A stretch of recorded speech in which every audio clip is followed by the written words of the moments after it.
Күңел радиосы.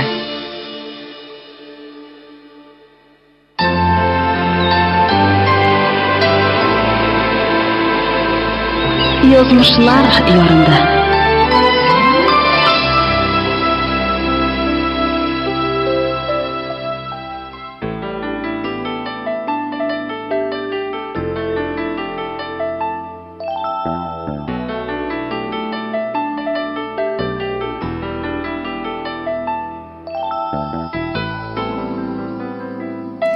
Хайырлы кичләр булсын. Сез язмышлар ярында тапшыруын тыңлыйсыз. Радио Толкыннар аша сезнең белән мин Лилия Закирова.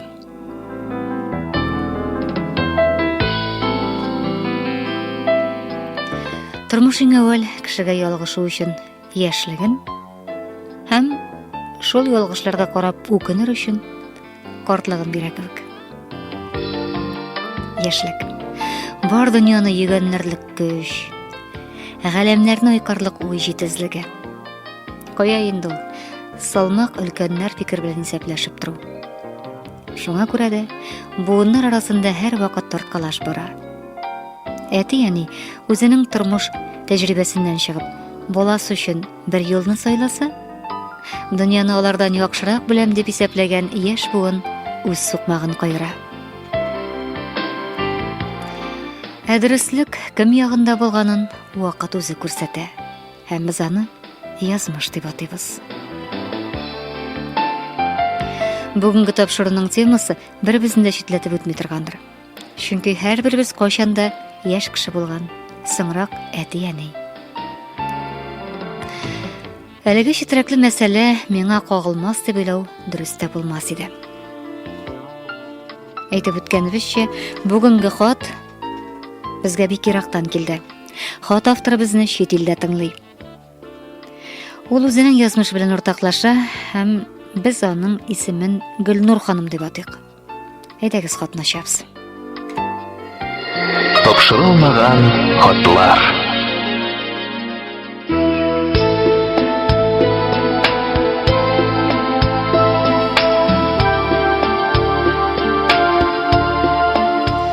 Исемнәрмесез хөрмәтле милләттәшләрем һәм татар милләтен үз җыр учагы янына туплаучы күңел радиосы.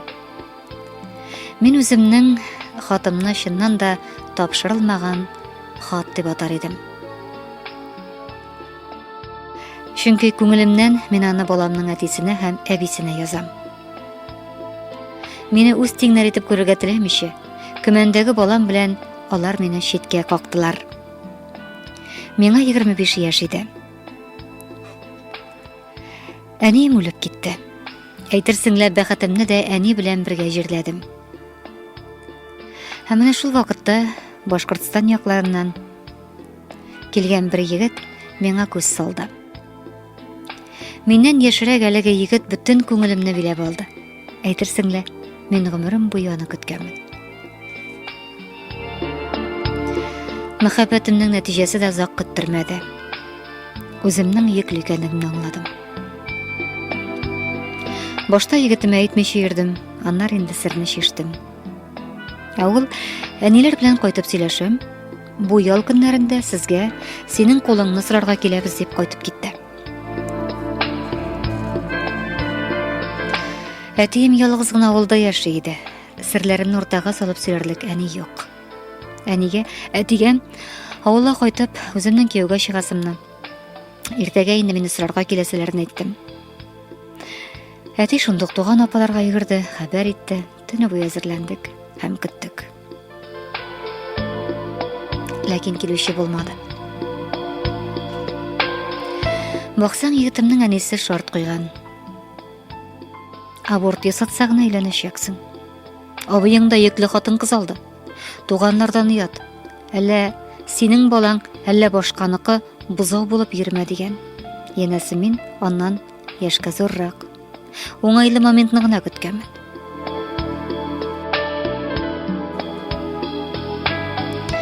Әнисе сүзен закон итеп кабул итәргә күнеккән егет миңа шундый шарт куйды. Баладан котылсаң өйләнәм, юк икән юк. Бала чага булма зинһар. Минем синнән башка ират күргәнем булмады дип күпме генә яласам да, ул миңа өйләнергә теләмәде. Чөнки мин аборттан баш тарттым. Әтием, туганнарым, авылдашлар алдында нинди хурлыкка кылсам да, баланы тудырырга булдым. Түккән күз яшьләре, түбәнсенү, кимсенү, барса шада үтеп, кыз бала таптым. Егетем баламның әтисе. Бала туар алдыннан бер яшь кызга өйләнеп тә куйды. Ул кыз минем барлыкны, бүген иртәгә балабыз туачагында белә иде югыйсә.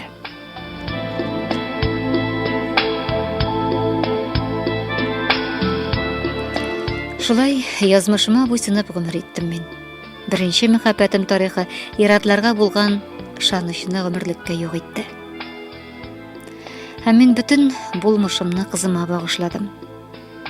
Кияүгә чыкмадым. Теләгәнемә ирештем дә. Кызым бик тә яхшы укылды. Бик акыллы бала. Бик тырыш, чит телләр өйрәнде. Һәм чит илгә кияүгә дә чыкты. Ә мин аның фикеренә каршы килмәдем. Мин күрмәгән бәхетне кызым күрсен дидем. Аллага шөкер, шундый яхшы гаиләгә эләктүсе. Үз эшләре, үз фирмалары бар. Кызым белән кияүем без әкиятләрдә генә күреп үскән зур йортта яшиләр. Ике ногым үсеп килә. Һәм мин пенсиягә чыккач, әни, син бу илдә моң сагыш, үпкә, күз яше, көнө-төне эш һәм тинен тингә санап яшәүче генә булдың. Картлык көнеңне рәхәтлектә үткәр дип үз яннарына алдылар. Җәй көннәремдә кайтып китәм, зират кылам, үткәннәргә нәтиҗә ясыйм. Ә кеше күз яшьләре эссез калмый икән дигән нәтиҗәгә килдем. Мине йөкле килеш-туй күлмәге кигертергә теләмичә, үз балаларыннан баш тарткан кешеләр рәхәт күрделәр дип әйтә алмыйм. Икенче баласын тапканда, хатын үлеп, ялгызы гына калып, ике ятимне карап үстерде ул. Аны белгән танышлар, бәхетеңнән аңа кияүгә чыкмагансың. Бер рәхәттә күрәсе кеше түгел идең диләр. Руслар әйтмешли, ни генә булса да барда яхшыга була икән. Язмышны үзгәртергә, аңа каршы барырга кирәкми. Хөрмәтле әти-әниләр, балаларыгызның тормышына кысылып, язмышларын кире якка бормагыз. Үзе абынган, еламый дип юкка гына әйтмиләрдер. Шулай дип төгәлде үзенең хатын Гөлнур ханым. Хөрмәтле тыңлаучыларыбыз, безгә шушыңа охшаш иштәлектә тагын бер хат килде. Манысы инде гомер уртасына җиткән ираттан. Һәм без аны кыскача гына аның иштәлеген сезгә бәяндә итәбез. Монда копма каршы фикер ята. Ул әти-әнисенең ой-войына карамыйча, минем синнән балам була дигән кызга өйләнгән. Янәсе егетлек күрсәттем. Ә баксаң, мин киресенчә ирлегемне аяк астына салып топтаттым да үземнән генә көлдердем ди ул. Әти-әни, ул юлдан язган кыз. Дан инде күптәннән чыкты улым. Сукыр булма, ялгышма дип күпме генә үгетләсәләр дә, мин аңа өйләндем. Нәтиҗәдә, бала минекедә булмады. Һәм тора-бара мине фатирсызда калдырды. Әти-әни сүзен тыңларга кирәк икән шул яшь вакытта дигән фикердә әлегә фәндә. Инде хәзер, хөрмәтле тыңлаучыларыбыз, сезнең белән фикер алышыйк. Улыгыз көннәрнең берендә кайтып, мин өйләнәм, безнең балабыз була дисә, сез нишләрсез? Яки кызыгыз шундый хәлдә калса, нинди адымга барырсыз? Ике хат авторы ике төрле фикердә. Сез кайсы хаклы дип уйлыйсыз? 54 89 21 телефоны буенча шалтырата аласыз.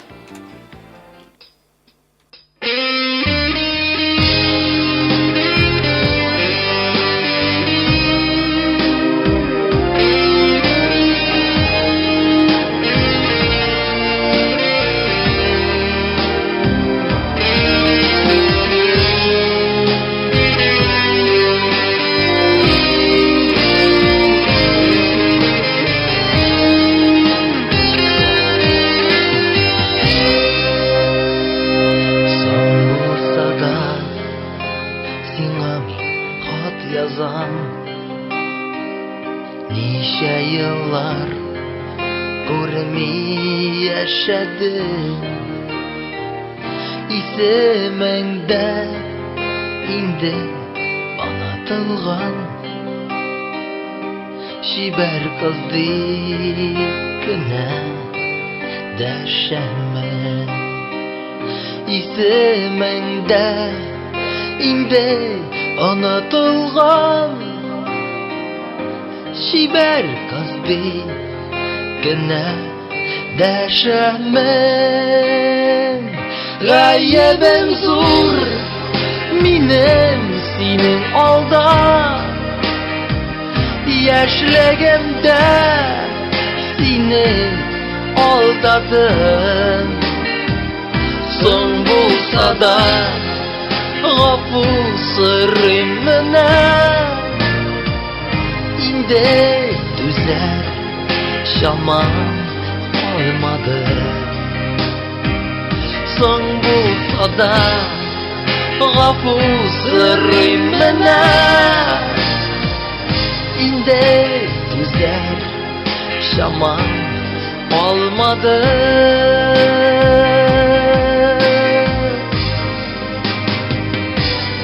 Yülerge nik ışandın iken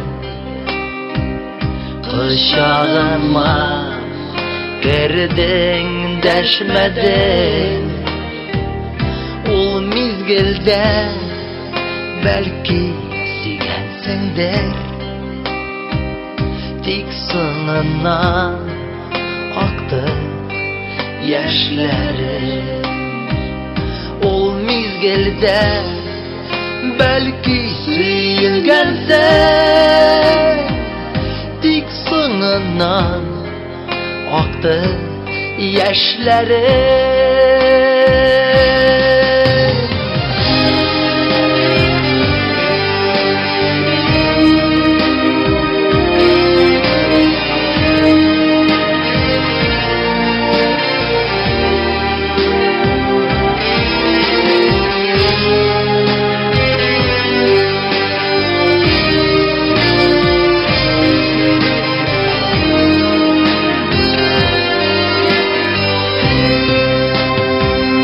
Gayebem zor minem seni alda. Yaşlegimde seni aldadım. Son bulsa da gafu sırrımına indi düzer şaman olmadı. San bulsa da sana min hat yazam. Nice yıllar görmey yaşadım. İsemende indi anlatılgan şiber kızdı güne deşenme.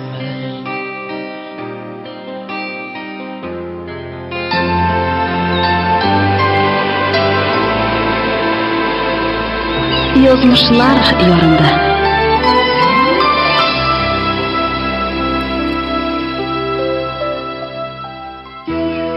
Язмышлар ярында тапшырылган. Тыңлайсыз, кырматтуу тыңлоочуларыбыз, инде тапшыруунун сиздин менен пикир алышып турган үлүшүнө келип жеттик.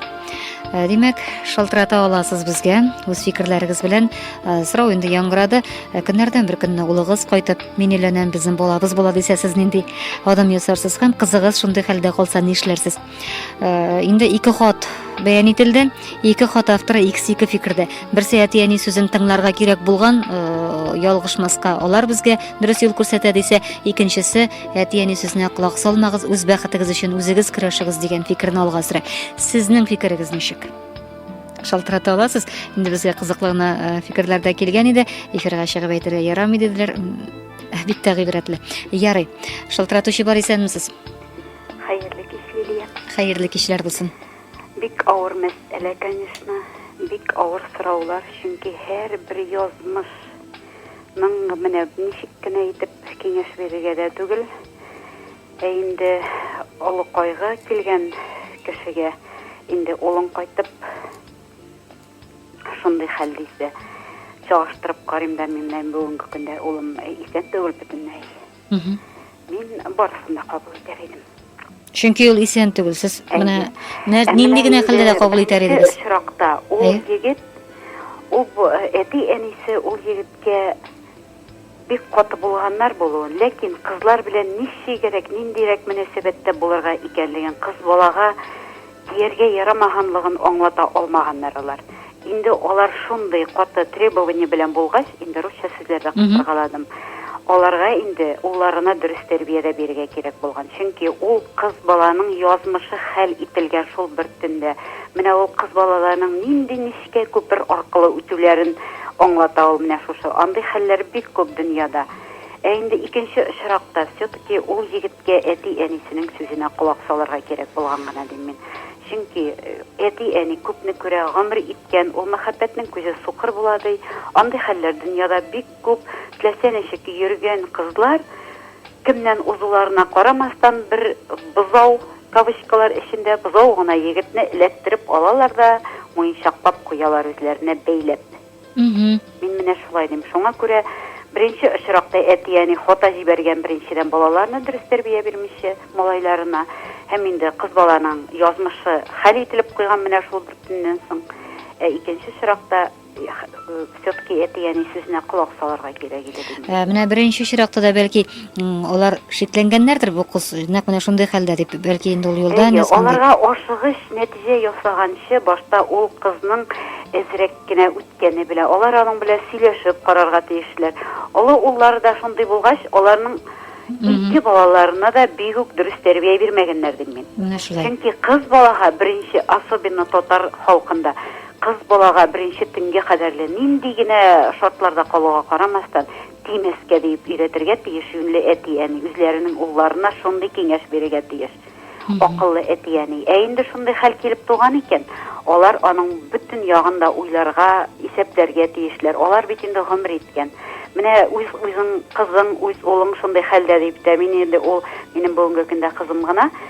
Хәзерге яшьләрнең күбесе башта эшләрен эшлиләр, аннарысын инде уйлыйлар. Кайталар. Аннарысын инде уйлыйлар. Ярый, ул егет тә кыз да икесе дә бер сүздә булып, инде әти әниенең соңгы сүзләрен инде менә соңгы киңәшләрен генә тыңларлык булып инде үзләре нәтиҗә ясап, әти әниенең соңгы сүзеннән бөтенләй тормаса икән мин әз генә үзләренчә фикер йөртеп инде эшләрен эшләгәннәр икән, алар инде бергә булырга тиеш дим. Әгәр дә ул егет бит белә ул кызның аңа кадәрле булганмы юк микән, ул бит аның белән булган инде. Белергә тиеш, ул аны юк әти әни, ул минеке дип әйтергә тиеш, ул бала минеке чөнки мин аның белән булдым дип әйтергә тиеш. Ул малайда минемчә ул егеттә бик куркак булган. Рәхмәт фикерегезгә. Менә безгә SMS хәбәр килде. Бу иратлардан булса кирәк, авырлы булган өчен генә өйләнеп, минем авызым пеште инде дип яза. Әлеге радио тыңлаучыбыз. Димәк, менә шундый фикерләр дә бар. Иратлар инде безнең гадәттә эфирга чыгып әйтергә ашкынып тормыйлар фикерләрен. Димәк, йөкле булган өчен генә өйләнеп, минем авызым пеште инде дигән фикердә бар. Тагын шылтырата аласыз безгә 54-89-21. Бәлки үзегезнең тормышта шундый хәлләр булгандыр, сез ничегрәк хәл иттегез, үкенмәдегезме? Элемтәгә кирүче бар, кабул итәбез. Шылтырау үзелде, яңадан җыя аласыз.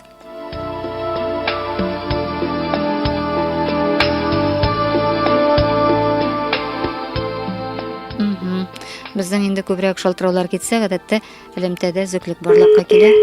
Шулай. Булай итәбез, барыбыз да бергә куябыз һәм кабаттан җыябыз. Кемләргә беренчеләрдән булып 54-89-21.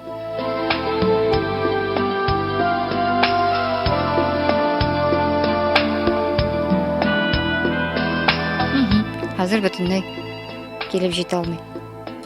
Ләкте. Хәерле кич, исәнмесез? Исәнмесез, хәерле кичләр булсын. Тыңлыйбыз сезне. Бу Сания апагыз була әле. Әйе, Сания апа. Петровка бистәсеннән. Мин бу язмышлар ярындагы тапшыруны бик кызыксынып көтеп алып тыңлыйм инде. Тыңлыйм да сыкмыйча кала да алмыйм күп вакытта. Менә дөнья бит ул. Бүгенге киңәш белән генә әти әнинең кеңешендә тоткан белән тотмаганлыктан да дип әйтәсем килә. Менә бу тапшыруның үзенең исеме дә үк әйтеп тора, язмышлар ярында. Әгәр дә балаңа синең шундый язмыш язылган булса, хут башыңны ташка барып әйт, бәреп әйт, аңлат, бер нәрсә дә шәтеп булмый. Шуңа күрә мин балаларда да бардыр димән, олылар безнең үзебездә дә бардыр. Без бит үзебездә, беребездә менә әти кушканча гына, әни кушканча гына эшләмәгәнбез. Шуңа күрә балаң менә әле бу әйттегез бит инде сез, әгәр дә малаең синең шулай минем йөргән кызым авырлы, мин алып кайтыйм аны дип кайтса, нәрсә дип әйтергә? Әгәр дә аларның арасында шын үзләренең мәхәббәтләре, сөю хисләре бар икән, алар берсен-берсе ярата икән, шта ул өйгә килгәч авырга узды, шта ул анда уже алар үзләренең мәхәббәтләрен аңлашканнар, бер нәрсәдә араларына керергә кирәк түгелдер дип мин әйтәсем килә. Чөнки һәр беребездә малай бар, беребездә кыз бар. Сездә кем бар? Бездә икесе дә бар. Сездә икесе дә бар, аңлашылды. Аллага шөкер, икесе дә бар. Минем башымнан аларның тормышлары үтте. Икенче мәртәбәгә ике баламда да аларның тормышлары кабатланды. Мин шуңа күрә менә шуны әйтәсем килә. Ул нихәтлегенә әйтсәң дә, күрәчәкне күрмәй үргә кирип булмый. Аларга үзләренә шулай язылган икән, ул шуны күрмичә үтә алмый. Шуңа күрә һәр вакытта балалар сүзенә дә колак салу кирәк.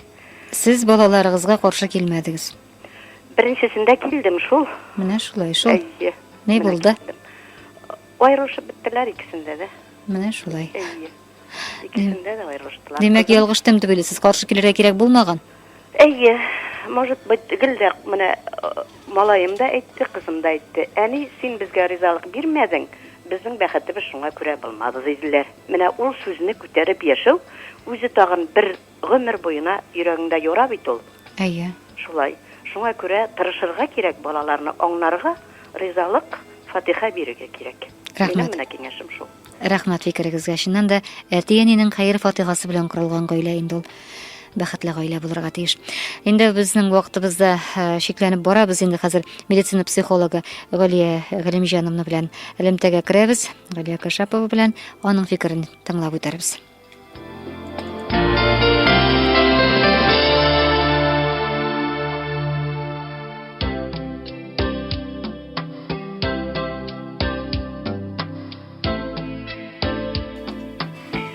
Алло, исәнмесез?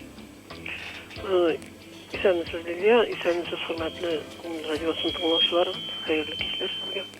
Галия Галимҗановна, тыңладыгыз, шулай бит. Инде фикерләр дә яңгырады.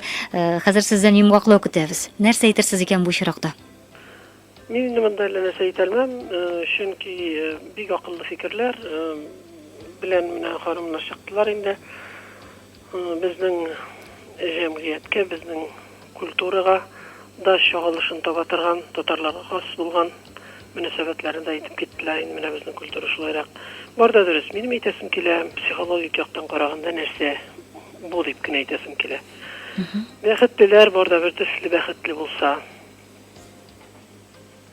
бәхетсезләрнең бәхетсезлеге төрлечә бәхетле.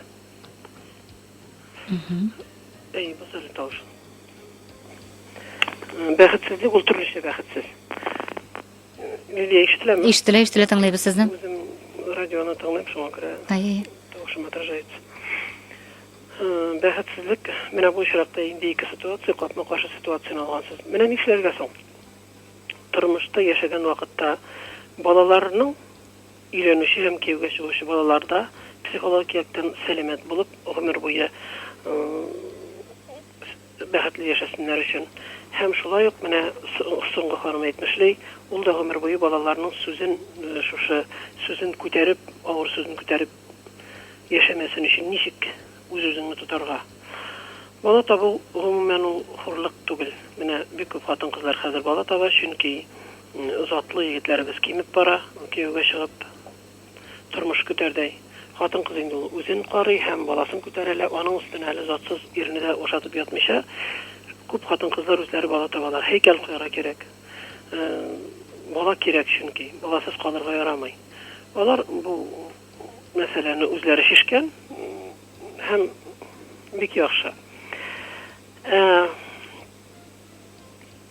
Ondan soң бит әле элекке заманга караганда, менә бу инде ханым ул яшьтә хәзер ул сөйли, картайган инде ул. Хәзерге заман баласының кемнеке икәнлеген белү бит инде ул проблема түгел.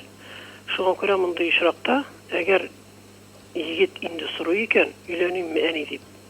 Димәк, ул инде аларның ризалыгын алуга өметләнеп сорау улану. Ул бит инде карар кабул итмәгән, мин өйләнмим дип.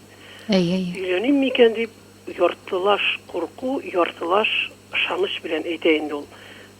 Дилем алдына куя. Менә мин өйләнәм дигәннең икенче формасы ул, йомшаграк формасы.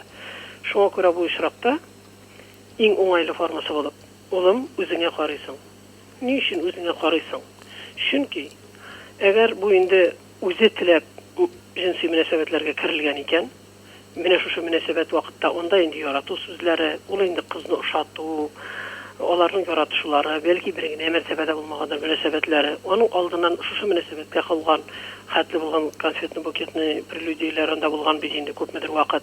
Моңа инде предшествовало, ягъни мәхәббәт. Булар арасында инде психоэмоциональ җылы мөнәсәбәтләр булган. Шуңа күрә бу бала мәхәббәт җимеше. Бу беренчедән, бу баладан котылырга теләү, аборт ясатырга теләү, бу инде беренчедән җинаять булса, икенчедән бернинди гарантия юк, сиңа әти-әниең табып биргән бик әйбәт кыз белән сез килешеп гомер үтәрсез дигән нәрсә. Вкусы разные. Шуңа кемдер карайып ярата, кемдер бу ярата. Әгәр алар яратышканнар икән әйтер кирәк. Улым, илән. Коръәндә бар нәрсә. Уңмасаң аерылырсың. Аерылу бар нәрсә бит ул. Гомумән аерылудан котың чыгып куркырга кирәкми. Бүтән кеше дә исән. Балалар үсә. Отношенияләрне материаль яктан да формалаштырырга, килешергә була. Бу бит трагедия түгел. Монда бит бүтән кешеләр дә исән. Шуңа күрә аерылышу бар нәрсә. Моннан чирканырга кирәкми. Әмма үзеңнең кыланышың өчен, поступкың өчен җавап бирү. Беренчедән, ул кыз инде кыз бала түгел. Икенчедән, туачак бала, ул бит инде кеше, ул әле тумаган гына. Менә шушыларны тәртипкә китереп өйләнү, минемчә, кешелеклелек. Бу очракта бәхеткә күбрәк юл ачыла дигән сүз. Менә шуңа күрә өйләнергә дә, аерылырга да мөмкинлек соңгы вакытларда күбәеп китте. Квартиралар күп, малосемейкалар күп. Элекке заманда без аерылу турында уйламый идек. Байлар гына аерыла иде. Чыгып китәргә, кайда да булса яшәргә мөмкинлеге булган кеше. Бу хәзер инде яшайды. Менә бу ягдан начар әлбәттә. Шуңа күрә элек сорап торыш юк иде. Чөнки әгәр синең авыллардамы, шәһәрдәме, менә безнең шәһәр күп түгел, ярты гына миллион кеше бар, бу бик зур авыл кебек. Әгәр синең малаең кайтып, әни, менә фәлән кызын буздым инде мин, менә без инде ул авырлы дисә, аның әле башка ягы да бар. Синең малаең шул кызны бузып ташлаган. На Руси гына дип әйтмим, гомумән җир шарында кыз бузу бу егетнең үлеменә сәбәпче булып торган заманында. Хәзер генә без кем белә йоклаган, нәрсәгә эшләгән, аңа отчет бирү дигән нәрсә бетте. Бу бик зур җинаять. 41нче елда әле, 2нче бөтен дөнья сугышы алдыннан безнең Россиядә кызлар кыз булган һәммәсе. Кыз бузу бик сирәк нәрсә булган ул авылда да, сез аны беләсез. Шуңа күрә заманалар үзгәрә дип тормыйк. Намус дигән нәрсә бар. Бала бит ул сиңа, ул шундый нәрсә, ул бит синең киләчәгең, ул синең картлыгың. Аллаһы Тәгалә әйтә ирләргә, хатын-кыз синең өчен бүләк ди. Бала ул синең тормышыңның дәвамы. Ничек шуннан ваз кичәргә мөмкин? Бу аңлашылмый. Килеп чыкмый икән аерылу дигән нәрсә бар. Шуңа күрә егетләргә киңәш итәр идем һәм ата-аналарга. Бик сак булыгыз. Килеп торган бәхетне кире кагу бәхеткә китерми. Ул инде сезгә килгән Аллаһы Тәгалә чыраштырган. Кем бик сирәк кеше бит инде менә туйдан соң гына бергә булып, никахтан соң гына бергә булып шартын китереп яши. Гадәттә эшләр бездән сорап тормыйлар. Минем үземнең шулым бар. Шуңа күрә килеп чыккан рәхәтләнеп кабул итегез. Бик әйбәт. Менә мин үзем бик каты шатланам инде. Егетләр бала таба торган кызга гына өйләнегез. Әгәр туйга хәтмәйт көләйдем. Туйга хәтле авырга калса кызыгыз. Ура, иленәбез бу үтмәйтәм. Бала табала торган хатыр. Бу бит сәламәт дип. Һәрбер нәрсәдән позитив эзләргә кирәк. Шуңа күрә һәммәгез дә бәхетле булыгыз. Менә шул психологик сәламәтлек теләп, сәламәт буласыгыз килсә, ата-аналарга да, өйләнүче, кияүгә чыгышларга да, әгәр ошаган икән кеше, результат булып авырлык тора икән, бары тик мөнәсәбәтләрегезне рәсмиләштерегез җирдәге конституция юлы белән һәм шулай ук никах белән. Бер киңәш. Артка чигенергә мөмкин, ләкин балага тап төшми. Сезнең каныгызның фамилиясе була. Сезнең каныгыз сезгә рәнҗеми һәм сезнең бөтен нәселегез бу баланың ятимлеге өчен җавап бирмәячәк кармически. Без әйтәбез, менә шулай булган, менә миңа шулай не везет, менә мин шундый бәхетсезлек, мин хәзер каты авырыйм, а все бөтенесе как результат, как безнең нәтиҗәбез, сүзләребезнең, кыланышыбызның бу кыз баланы кабул итмәү, туачак баланы, яралган баланы кабул итмәү, Аллаһ Тәгаләнең бүләкләрен кабул итмәү, үзеңнең киләчәгеңне кисү дигән сүз. Үзеңнең балаларың җиде кат булуның аны күп инде. Көләнне укыра кирәк моның өчен. Менә минем фикерем шул. Зур рәхмәт сезгә. Хушыгыз. Хөрмәтле тыңлаучыларыбыз, әле генә безнең туры эфирдан сөйләүче медицина психологы Галия Галимҗанова Кашапова булды. Шулай инде ул 3 малай әнисе дә. Буыннар аерымлыгы дидек, шулай бит. Алар бер кайчан да бер төрле карашта була алмый. Бу хакта инде барыбыз да белә. Чөнки аларның заман аналары төрле. Үзара булган хөрмәт кенә бер-береңне тыңларга гына түгел, ишетергә дә ярдәм итә ала торгандыр. Гаиләләрегезгә иминлек телибез һәм хөрмәтле тыңлаучыларыбыз, сездән хатлар көтәбез. Адресыбыз Яңа шәһәр 2719, Күңел радиосы, Язмышлар ярында тапшыруы. Хатларны язма рәвештә китерә аласыз, килеп сөйләп китә аласыз, телефоннан шалтыратып сөйли аласыз. Барда аноним рәвештә эфирга чыгарыла. Уңышлар сезгә.